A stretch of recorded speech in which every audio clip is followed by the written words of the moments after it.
Gerald Anderson, binanggit na naman si Kim Chiu sa kanyang award speech. Past love or never-ending gratitude lamang? Kim Pao versus Coco Jewel. Seating arrangements na nagpaandar ng hinala sa real-life love relationship ng Kim Pao. Alamin, seryeng linlang, patuloy na humahakot ng parangal. Tara, kwentuhan muli tayo.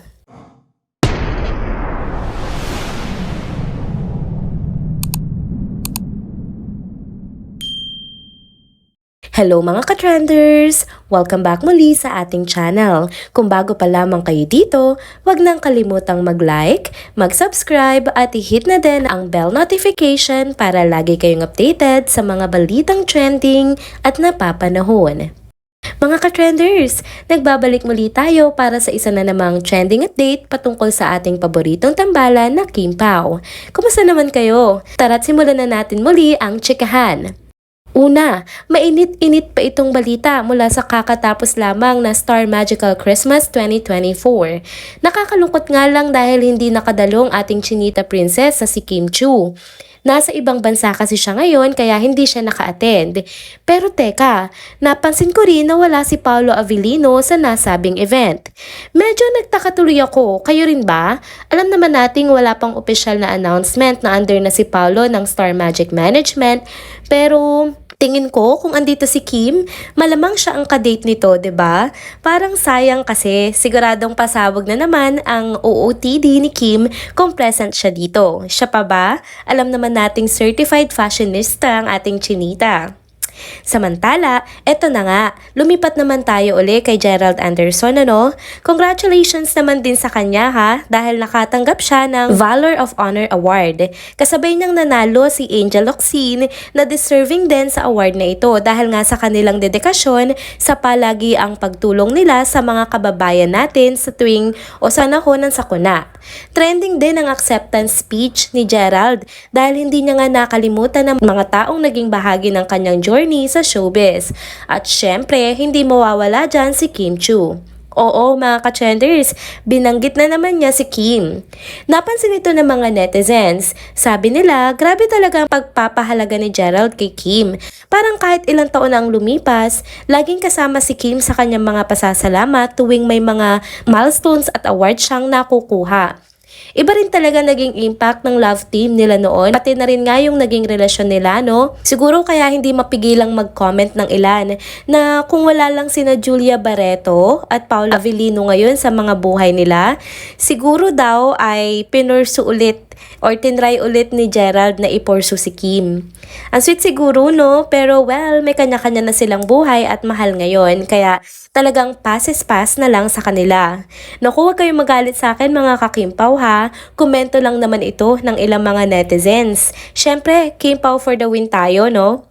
Pero ano nga sa tingin nyo mga ka-trenders? Abangan na lang natin ang susunod na kaganapan sa buhay ng Kim Pao, maging ni Gerald at ng iba pang celebrities. Siguradong marami pang pasabog na paparating. Narito naman ang pangalawang update na talagang pinag-uusapan ng lahat. Isang post ito sa Facebook na nagtrending nga kung saan in-upload ng isang fan ang ilang larawan at kinumpara ang tambalang Coco Jewel at Kim Pao. Sa ginanap na celebrity blue carpet para sa TV series ng Saving Grace na pinagbibidahan nga ni Julia Montes, hindi nakalampas sa mga mata ng netizens ang pagiging supportive ni Coco Martin sa kanyang longtime partner.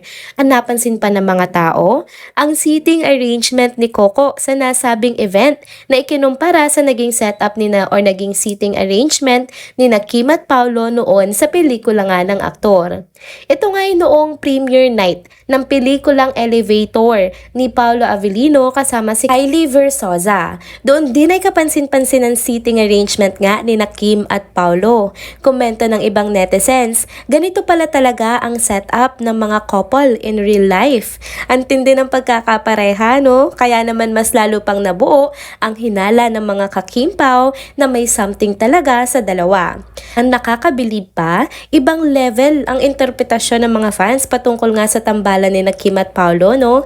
Hindi lang kasi simpleng on-screen chemistry ang meron sila. May halong real-life connection talaga.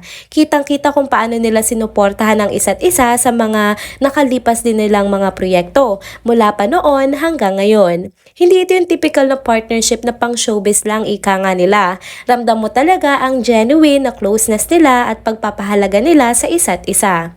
Ang nakakatuwa pa, napansin din ng netizens na hindi lang ang mga fans ang hook sa tambalan ng Kim Pao, pati nga yung mga batikang artista ay naaaliw na din sa kwento ng dalawa. Bakit nga ba hindi, 'di ba? Halata naman daw na si Paolo ang unang na-inlove kay Kim. Pero kung pagbabasehan ng consistency nila sa pagbabanding at pagsasama, parang si Kim na fall na rin kay Paolo. Dagdag pa rito, napakarami nilang proyekto ngayon na magkasama. Mga endorsements, special appearances, TV series, movie at iba pang collaborations. Kaya tuloy napapatanong ng marami, posible kaya nasa simbahan na ang ending ng tambalang ito?